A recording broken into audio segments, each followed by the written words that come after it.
I'm so happy to have been asked to share my research with the Red family directly today. And after I'm done with the slide presentation, there will be time for questions.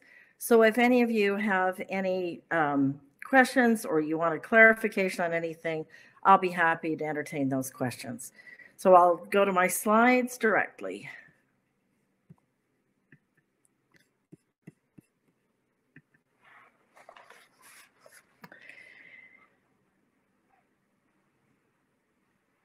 To some degree, the memory of Venice and Cheney has remained a part of the Red family tradition. Laura Red remembered them and the Utah Reds and their progenitors. Nell Spilsbury Hatch wrote about Venice's son Luke in her book, Mother Jane's Story. The Daughters of Utah Pioneers wrote about Miranda's later life, and Elijah Warner mentioned Cheney's daughter Amy in his History of Spanish Fork. Taken together, however, all the anecdotes written in these earlier histories tell only a fraction of the full story of these people who lived with the Reds in North Carolina, Tennessee, and finally Utah Territory. In 2017, I published an article recounting what I'd learned up to that point about the Reds' enslaved servants. I will only be able to retell part of that history today, and I'll refer you to the more complete version found in the Utah Historical Quarterly, Volume 85, Number 2, under the title Red Slave Histories, Family, Race, and Sex in Pioneer Utah. Anytime we look at a history that disrupts our traditional vision of the past, it does cause us discomfort. My aim today is to share what I've discovered about my own family's past and to both confront and discuss the Red family's slaveholding past, not simply to dredge up dirt, but to honor our ancestors by telling their story as honestly as possible, and to remember a group of people whose lives have been largely undocumented. I tell their story because they are my people. Long before I discovered my connection to the John Hardison Red family, I was curious about the origins of my maternal grandmother, Flady Ainge Morrison, who seems to have had her portrait taken without her teeth. When I began researching her history, I had no idea answering the question of where she came from would change my life, my worldview, and result in finding a heritage and a family I had never imagined for myself. Flady died 2 years before my birth, so I only knew her through family memories and pictures. I knew that Flady lived her entire life in Utah. She was born in Spanish Fork in 1864. She married a Danish LDS convert who had emigrated to Utah, and after their marriage in 1883, they ranched near the little town of Thistle up Spanish Fork Canyon. Her husband died in a railroad accident when their youngest child was only 10 years old. After her husband's death, Flady provided for her dependent children by operating a grocery store with an adult son. She spent her later years in Salt Lake. As the matriarch of the family, she occupied a central place in the lives of her children, several of whom, as adults, continued to live within a couple of blocks of her home. I knew she had not been a practicing Mormon. She and her husband did not baptize any of their 7 surviving children, nor did they attend any church, despite the fact that my mother remembered Flady reading the Bible and telling her often about the last days.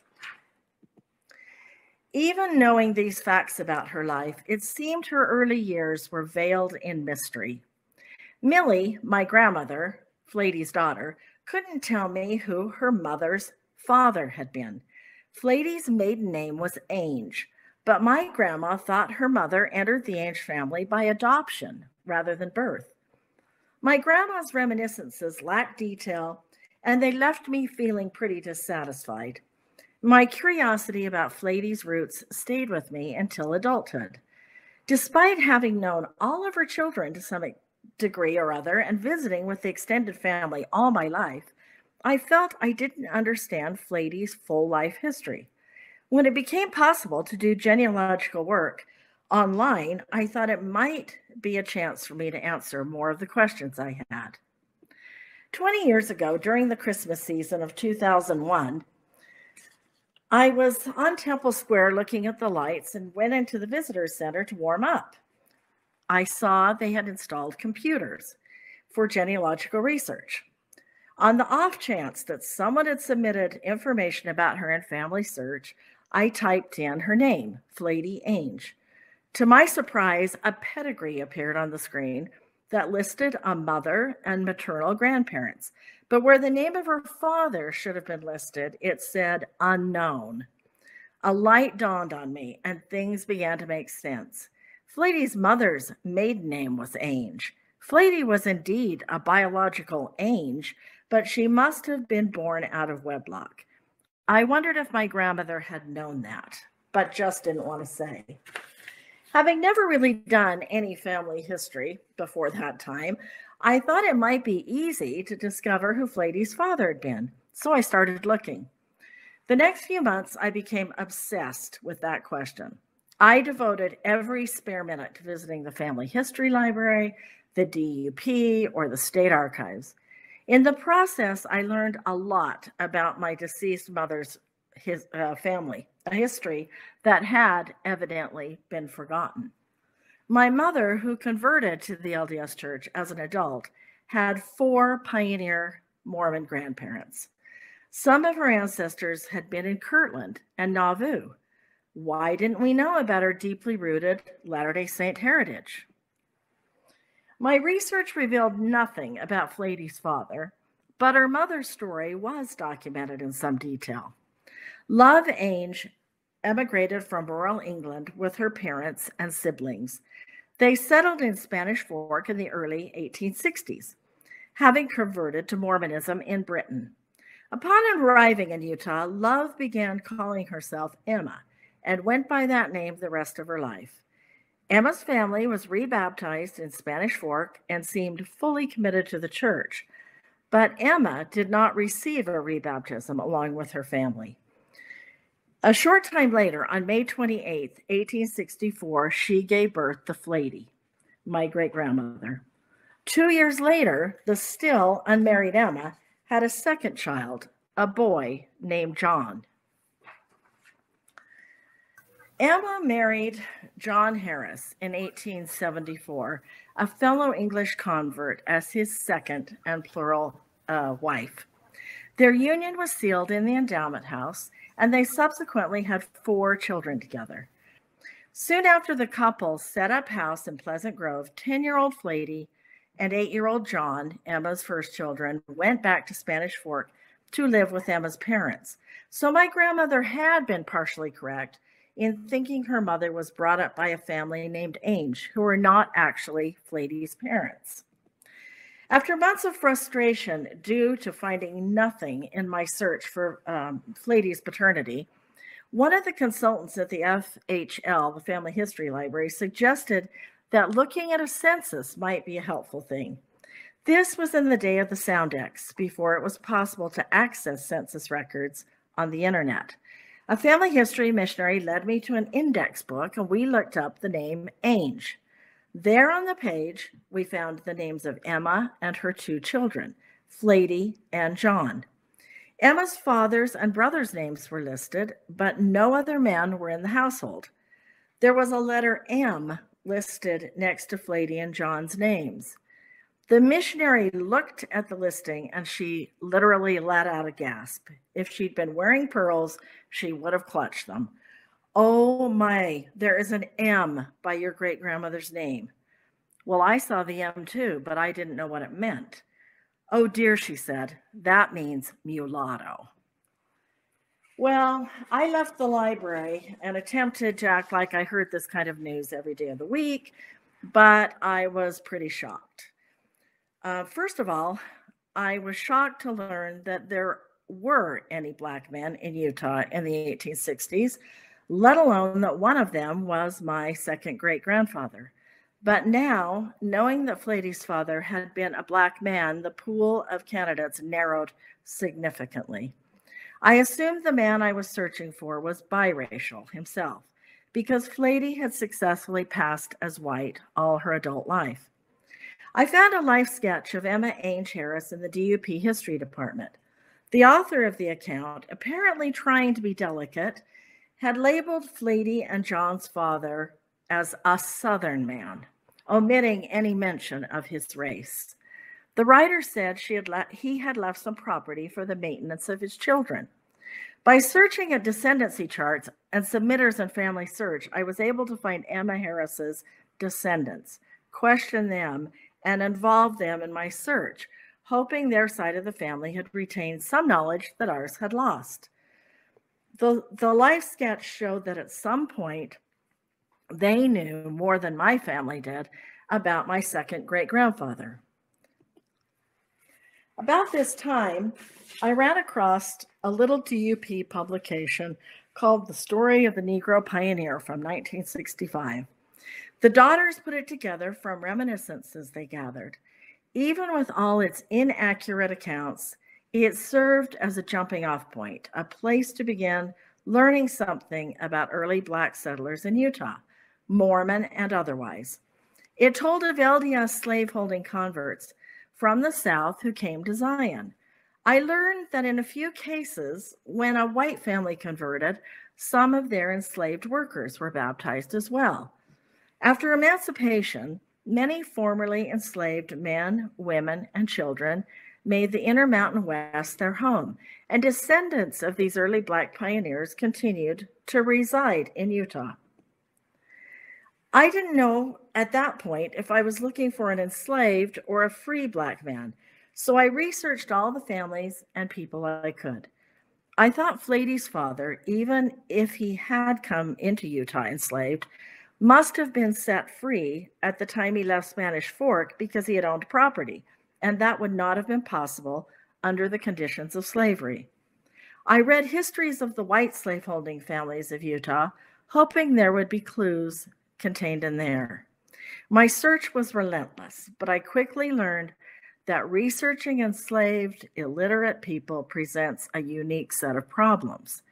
Often history only remembers them at the points where their lives intersect with white lives in some significant way. Their lives are mostly undocumented. We seldom hear their voices because they could not leave written records. I did learn about a family, the John Hardison Red family. Most Southerners who brought enslaved people into Utah stayed in the Salt Lake Valley, the Cache Valley, or Davis County, or a large group went on to colonize San Bernardino in Southern California. But the Red household was the exception.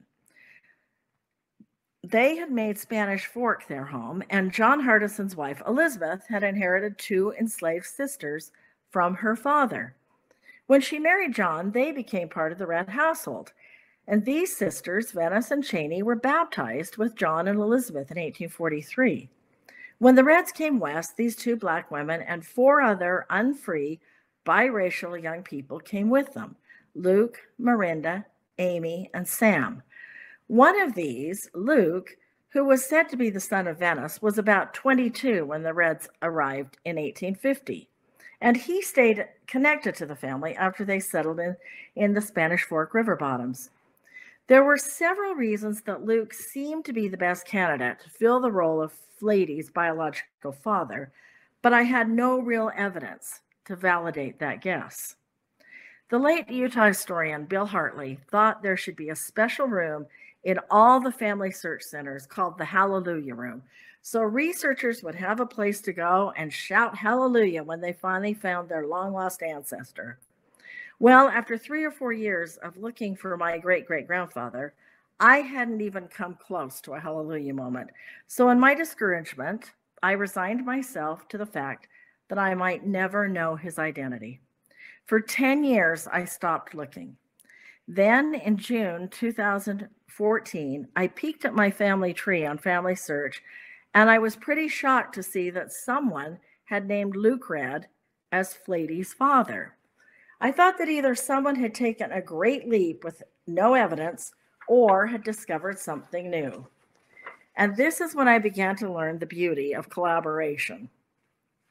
Happily, it was the latter. There on Family Search was a digital copy of a letter written by Spanish Fork Bishop Albert King Thurber to Apostle George A. Smith, reporting on the progress of a criminal trial being held in Provo. Luke Red and Emma Ainge were on trial, accused of, quote, lewdness resulting in her having a child, unquote. That child, of course, was my great-grandmother, Flady. Thurber wrote on June 17, 1864, that Emma had testified in open court that Luke was the father of her baby, a charge that Luke denied. For me, Emma's testimony was proof enough that Luke Red was my great-great-grandfather. This letter had ended up in the church history library where one of Emma Harris's descendants had found it and posted it 150 years to the day after the trial began. It certainly paid off to contact my distant cousins. When I became discouraged, Mike Harris kept on digging. I had now answered my initial research question. Finally, I knew who Flady's father had been. Not only that, in my late 40s, I had discovered our family's hidden or forgotten Black lineage. Now knowing about our racial heritage and the circumstances of Flady's birth, it seemed clear why my mother's family had no connection to the LDS Church, despite its deep pioneer roots. 19th century Mormon leaders found miscegenation more than just distasteful. They harshly condemned it and any resulting offspring on theological grounds. These attitudes set Emma's first two children on a trajectory that took them away from the church. I suspect they never completely integrated into the community of predominantly white Spanish Fork. I have not been able to find records of baby blessings, baptisms, or confirmations for either Flady or her brother John. The next question that loomed large was, well, who was Luke's father? I was not the only person who'd taken notice that the 1850 census for Utah Territory lists the color of the four young people who were bonded to the Reds as yellow. Venice and Cheney are described as black. People of color were described in various ways depending on the year the census was taken, with mixed race persons being called black, mulatto, quadroon, and yellow. Luke, Miranda, Amy, and Sam must have been biracial and light enough in skin color to look mixed. Red family historian Nell Hatch described Luke as very fair with light eyes and hair. While none of the Red family historians speculated, at least in print, that John Hardison Red might have fathered the younger enslaved members of the household, I knew some family members had suspected this might have been the case. Census data can be very inaccurate, especially for the enslaved and Black people. The 1850 Utah Census does not list the correct ages for Cheney or for Luke. After knowing for about 15 years that I had Black African heritage, I finally took a DNA test to see if it would show up genetically. I knew it was likely the test would also link me to descendants of John Hardison Red. When I received the results, it did show a small percentage of sub-Saharan African DNA, and it matched me to Red family members. It showed a biological tie to John Hardison Red's mother, and since he was her only child, it seemed quite clear that John Hardison was my progenitor. It was at this point that I connected my mother's family to the John Hardison Red family on Family Search, knowing it would send ripples through the family and it would change their understanding of the past. My very existence and my mother's family history presented what could be seen as a very unflattering portrait of John Hardison Red, the family's revered progenitor. I waited, knowing I would undoubtedly hear from someone. And I did. Tom Brown wrote some very polite and cautious messages to me, asking various questions about the implications I was making. I responded to each one of them, and our correspondence culminated in his suggestion that if we wanted to be certain about Luke Red's paternity, we needed to find a man who might be Luke's direct descendant through a male line and ask him to take a DNA test. Y DNA is unchanged from generation to generation. So if we were able to test a supposed male descendant from an unbroken male line, we would either prove or disprove that John Hardison Red was Luke's biological father. The problem was who to test. Flady's brother John had no descendants. However, some members of the Red family believed Luke had fathered another son after he left Spanish Fork. After the birth of Emma Ainge's second child in Spanish Fork, Luke moved to New Harmony, Washington County, where he lived next door to Marianne Pace Goddard. Marianne's husband was confined to an institution at the time her youngest child, George Clarence Goddard, was conceived and born in 1872. Members of her little community believed Clarence was actually Luke's son. I knew we had to test one of the men who descended in a direct male line from Clarence Goddard to validate the theory that John Hardison Red had been the father of Luke and that Luke had fathered Clarence. First, I would have to learn who Clarence's living descendants were, contact at least one of them, and ask him to agree to genetic testing. With the help of Rolane Grant, who still lives in New Harmony, I was able to do just that. 2 descendants of Clarence were eventually tested, and both had Y DNA that matched the known descendants of John Hardison Red. This testing proved with a high degree of certainty that he was Luke's biological father, and that Luke was indeed Clarence Goddard's father.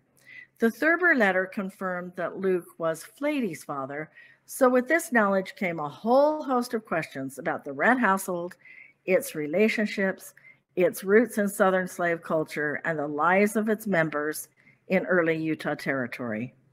Discovering my mixed race background began to change my view of the world little by little and shift my perspective slightly.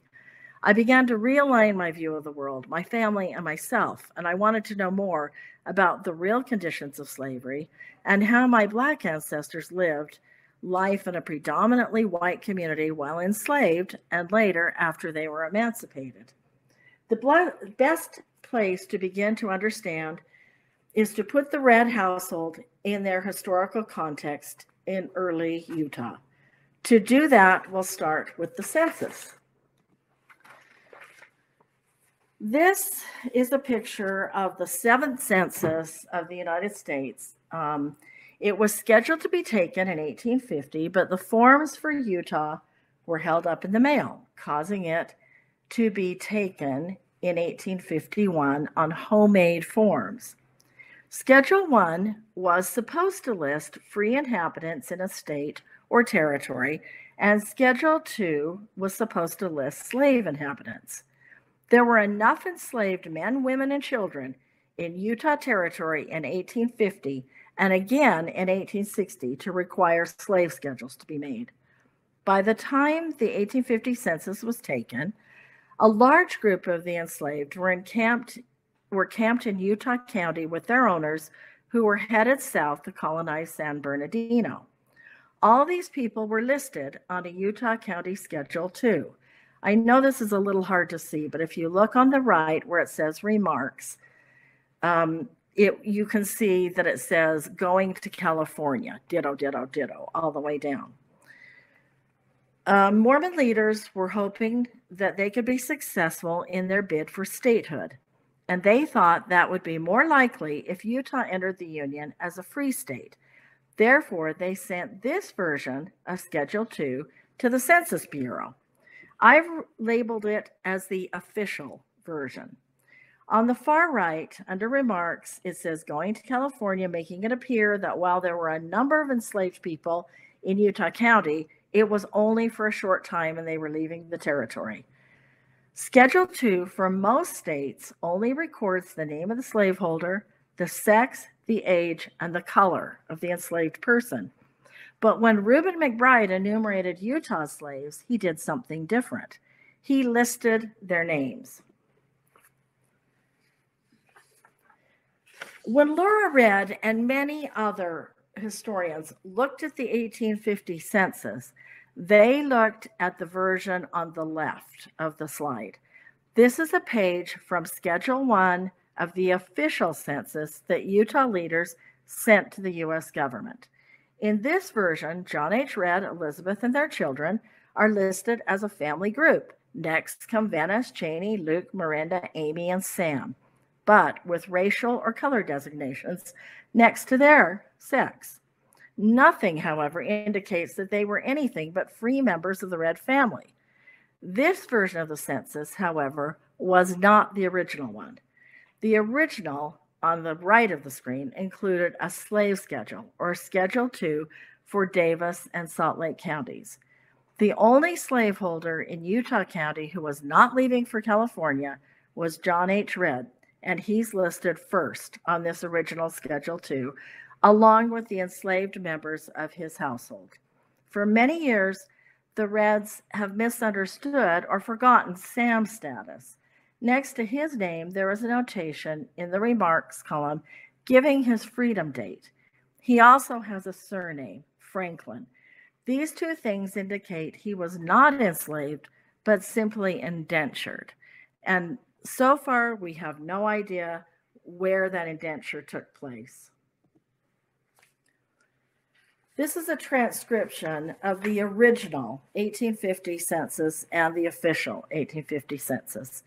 Again, the original version was not sent to the Census Bureau because it clearly showed enslaved people residing in the territory listed with the names of their owners. The original and accurate version of the 1850 census can only be found in the Church History Library. It clearly shows the Redds brought chattel slaves into Utah Territory and had not manumitted them in Tennessee, as family tradition has asserted.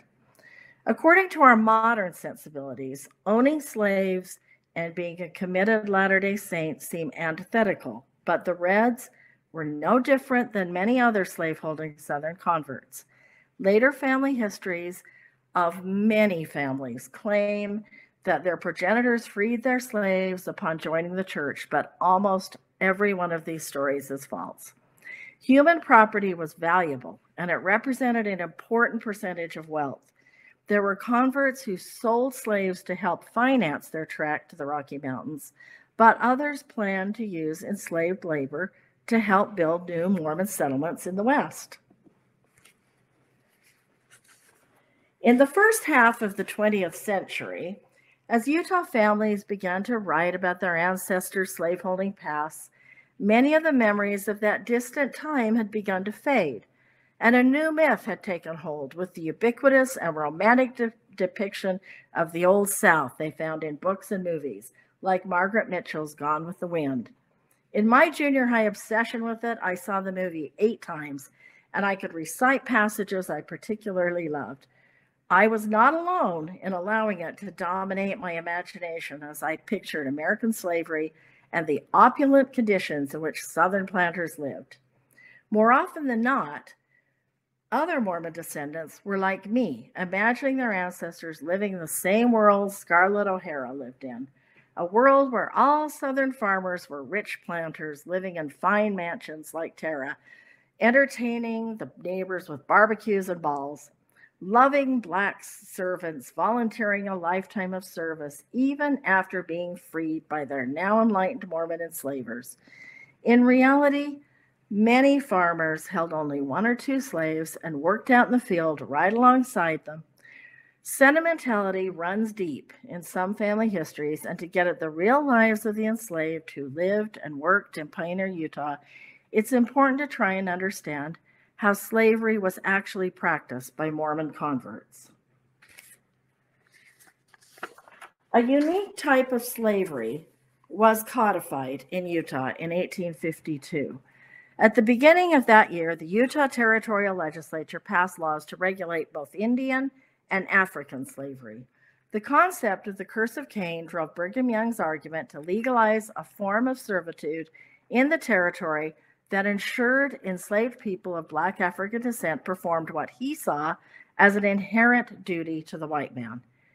In arguments in the legislative session, he expressed his view that the rightful place of Black Africans was a secondary one to whites. Young was not sympathetic to abolitionism, but neither was he an advocate of the often violent system of Southern slavery.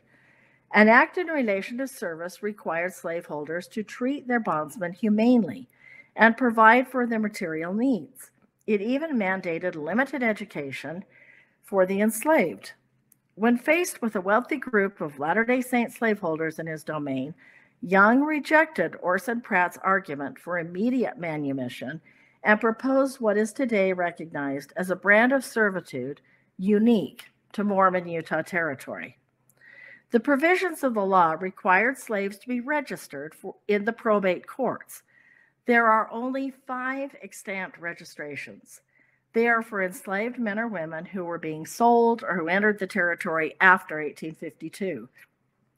Slaveholders were legally obligated to obtain agreement from their bondsmen to enter or leave Utah Territory. White owners forfeited their enslaved servants if they had sexual relations with them, and no slaves held at the time of the passage of the act were freed by it. But Paul Reeve and other historians believe the act meant slavery would not continue into the next generation. Rather, children born to enslaved people in Utah would contract for indenture. The act was in effect until June 1862, when Congress outlawed slavery in U.S. territories. The law seemed to have had no impact on the red slaves other than to ratify their enslaved status. John Hardison Red was among many who basically ignored the act and failed to register his slaves. When John Hardison wrote his consecration deed in 1858, he did not consecrate any of the enslaved members of his household. There were at least 2 other Latter-day Saint slaveholders who did. One possible reason for John Hardison's decision not to do this could be that he had a somewhat unique relationship with some or all of his slaves. We know Venice was the mother of John Hardison's son Luke, but because we have not been able to do DNA tests on any of Cheney's known or possible descendants, we cannot assume he was the father of Amy or Miranda. While it is likely that Miranda was Cheney's daughter, we have no existing documentation that verifies even that. If it is true, Cheney gave birth to Miranda when she was only 14 years old. What we do know is that Amy was Cheney's daughter and that she and Miranda had white fathers. Aside from blood ties, everyone who came to Utah with John Hardison Red was part of his household. A Southern household included more than just immediate family members. Like a Roman paterfamilias, John Hardison Red stood at the head of that extended group that included his wife, his children, and all the people who labored for them, enslaved or indentured. He was responsible for the welfare of all of them. Expressing this concept, John Hardison and other Southerners often signed their letters with their given names, but added family and people. They included all the members of the household in their greetings, specifically mentioning both white and black. For the Reds, there were actually familial ties that bound them together, in addition to the bonds of ownership and slavery. The family included both white and black, and there were also religious ties. All these must have complicated their relationships and strengthened their connections. For Mormon slaveholding families, it has often been easier and less problematic to gloss over some of the uncomfortable historical facts to retain a perfect picture of their progenitors. John Hardison Red stands as the patriarch of a family that has produced many church and civic leaders, and he is the first in a long line of devoted church members. And while memories of Venice and Cheney working as midwives and singing hymns contribute to the faithful narrative, some other aspects of the interwoven family relationships are much more difficult to explore, understand, or accept. Some have thought it might be better to hide those ties. This is a page from John Hardison Red's notebook that was reproduced and published in Laura Redd's book. By looking at the original notebook, I found it possible to read the words originally written behind the newer ink that obscures them. Amid the marriage and birth records of John and Elizabeth's family, John Hardison had written the names and birth dates of the enslaved members of his household, along with the names of their mothers and, in some cases, father. In an age when a notebook even like this was used for business accounts, purchase records, and even for recording legal ordinances, he used several pages for genealogical data. The book is filled top to bottom and side to side, but for some reason, he thought the births and deaths of the enslaved were just as important as those of his own parents. I suggest this means he valued those people. Sometime after his death, when the notebook fell into other hands, someone tried very hard to hide this valuable record and took special care to completely blot out the names of the enslaved. In this transcription, it's possible to learn the birth dates of Venice and Cheney and their children.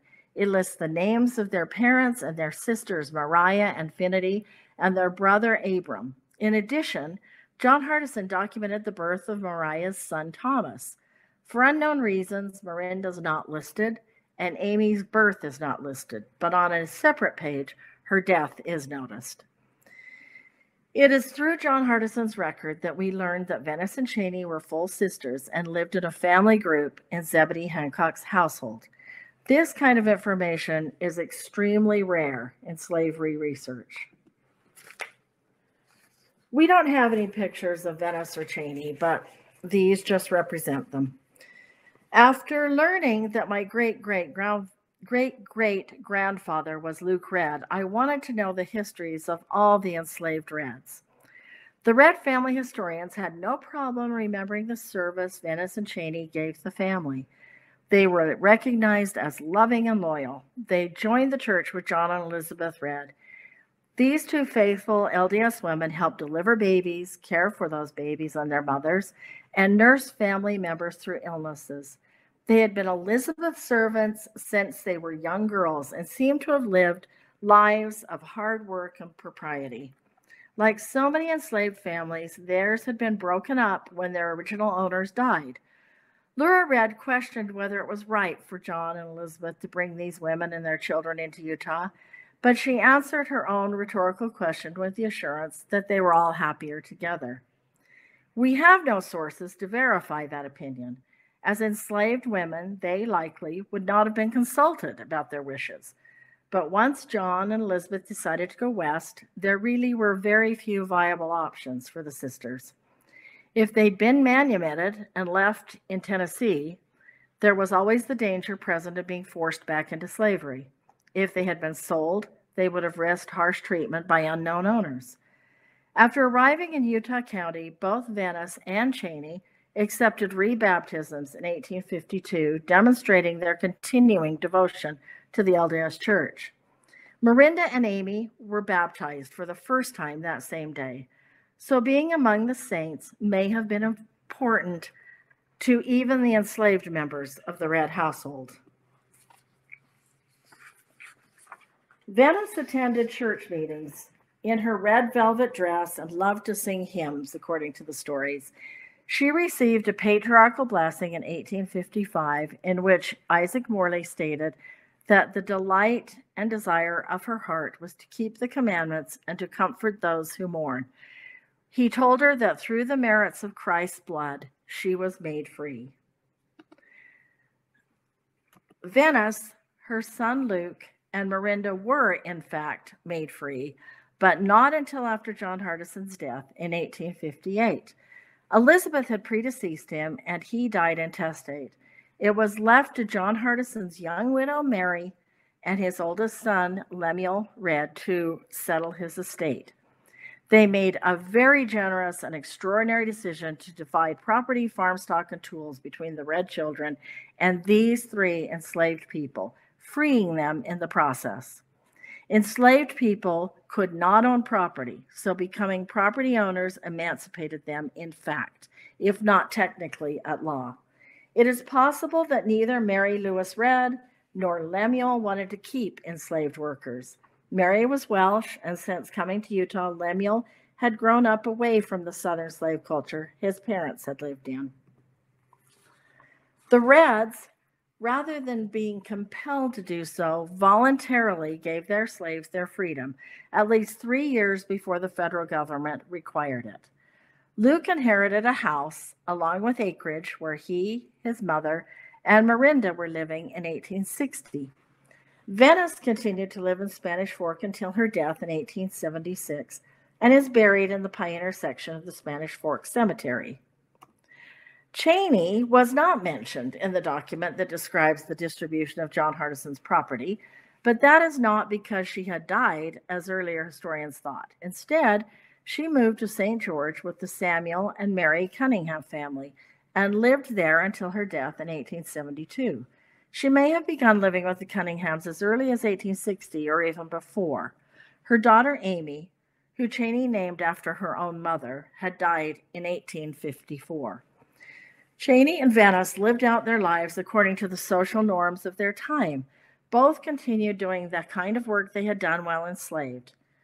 Luke and Miranda had a more difficult time finding a place for themselves in Utah after they were freed. Luke's involvement with white women eventually drove him out of Utah, and he spent his last years alone in a California mining town. Miranda also had difficulty negotiating the transition from slavery to freedom and had a very troubled history before she married and established new family ties. Both, I submit, were handicapped by their race. This is actually the only picture we have of Miranda, sadly. Miranda was likely Cheney's daughter and was a pretty teenager when she arrived in Utah Territory.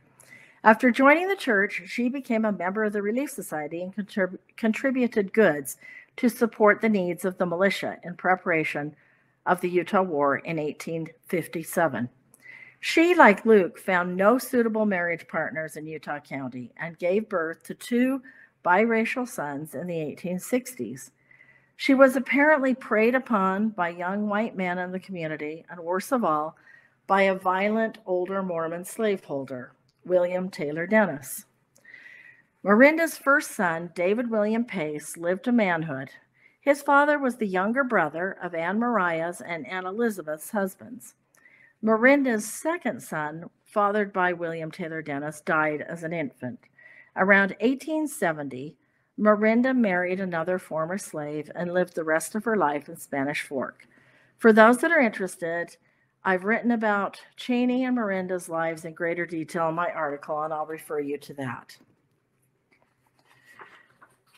Originally, I had set out to answer the questions I had about my great-grandmother, Flady Ainge. Along the way, I discovered many other things I wasn't looking for. I uncovered a history that was in the shadows. The difficulty of understanding and coming to grips with the real unvarnished past can be daunting. Mormons began documenting their family stories in a time when it was considered impolite to talk about indiscretions. Add to that the attitudes, beliefs, and policies in place in the LDS Church about people of African descent, and it's obvious why this history remained in the shadows for so long. I know it must not have been easy for Red family members to learn that John Hardison Red fathered an illegitimate child before his marriage and at least one biracial child after his marriage. It is difficult to face head-on the culture of slavery in which our ancestors owned other people. In the case of the Reds, the even more problematic issues of Mormons owning Mormons and the ugly history of white slave owners taking advantage of enslaved Black teenage girls force us to reckon with our vision of the past and come to terms with what actually occurred. John Hardison Red is my ancestor just as he is yours, and I've struggled with both his actions and the institutions that made his actions possible. I have thought about how Elizabeth Red reconciled herself to the death of her first son, born the same month and year as Luke, as she watched Luke grow and thrive. The practice of slavery was brutal, not only in how the enslaved were treated, but as one historian said, in how it forced slave owners who were otherwise good men to become tyrannical. That illustrates the irony for me of Mormons trying to practice a type of kinder, gentler slavery in Utah Territory. John Redd, as a committed Latter-day Saint, came out of the South with a complicated family structure that I believe he tried to honorably deal with. The hard truth is our decisions and our works have consequences beyond our own lives. It's my view that Luke never really had a chance to succeed in Spanish Fork. His half-brother Lemuel was a respected and valued community and church leader. He did what he could, I believe, to set Luke on the right path, and he went so far as to provide him with his freedom and a material bequest. But there really was no place for Luke in the world where Lemuel succeeded. Traditional teachings and attitudes prevented Luke from establishing a family and participating fully in community and church life, and generations have been impacted by that. Looking at the Redd family tree today, we see a less straightforward but enriched narrative. We now know the enslaved members of the household did not vanish, but left descendants whose histories were complicated by the circumstances of their births, the legacy of slavery, and the former LDS proscriptions against people of African descent on both sides of the color line. Hopefully, we can try to understand and reconcile ourselves to the difficult aspects of our family history and the ways in which Southern slave culture influenced the lives of our progenitors, making it almost impossible to acknowledge our true familial ties until now.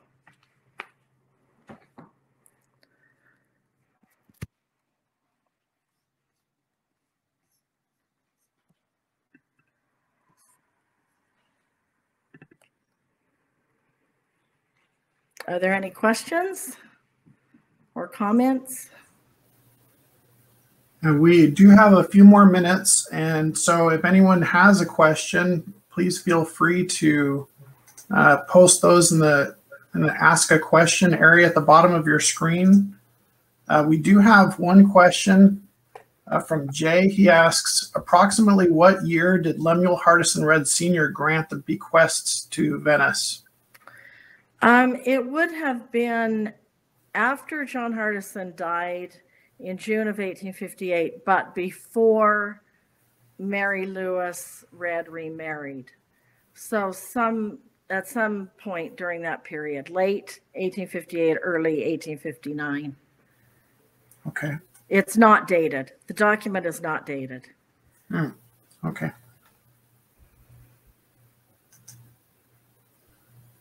And they're asking about the link to your article. I think what we can plan to do is put that link on the website with the presentation when it's on the website, either Sunday or Monday. Is the article freely available online, or is it? It is. It's available online. The Utah Historical Quarterlies are free, and if you just put in Utah Historical Quarterly and you put the number and the volume, I believe it's 85 and number 2, or just put in the title of the article, it'll come right up. The title again is Redd Slave Histories, Family, Race, and Sex in Pioneer, Utah. I have a comment that someone said the audio wasn't very good. And I think that we're going to address some of these things after the reunion, I hope. So hopefully we can make some things available with better audio. Is there another question, Dave? I thought I saw a couple more coming in. Yes. Can you go further into Luke's life in California? Yeah, a little bit. There isn't a whole lot we know. We know that he went to California after, I think he left New Harmony before Clarence was born. So it would have been 1872 or so that he moved to California. And he worked in some mining towns, and he's listed as a carpenter. And then at the end of his life, he is actually living, I guess, as a boarder with a doctor. He ended up in the hospital, I believe in Placer, and died in the hospital. I'm sorry, I don't remember the date, 1880 something. And apparently one of the Red family members did some research and found his burial in the cemetery that belonged to the hospital for people who they had no family to bury them anywhere else. Okay. Somebody asked, did Luke ever marry? Not as far as we know. No. Okay. And let's see. A big thank you for your honest and thorough descriptions of the family. Thank you so much. Well, yes. Thank you. Thank you for listening. Yep. Do you know of anything written by Elizabeth about John's relationship with Venice? No, not at all. And there's sort of an interesting quote that I read several years ago that an English woman was traveling through the South, and she made the comment that Southern ladies are happy to tell you where the little mulattoes next door came from, but the ones in their own life, they assume dropped down from the sky. So I think it was a very, very uncomfortable situation for her. Right. Did Luke know that he had children? I guess. Oh, yes. Oh, yes. I guess since there was the court thing, he would at least have known that. Yeah, and I think he was pretty aware of the others, and I think that explains Mary Ann's pregnancy, probably explains why he left New Harmony when he did and went to California. Really, he was lucky nothing worse happened to him than just having to leave these towns. Right. Why would you think Luke denied that he fathered the child? I think he was probably afraid of the consequences. The part of the letter that was redacted, the part that was blacked out, right.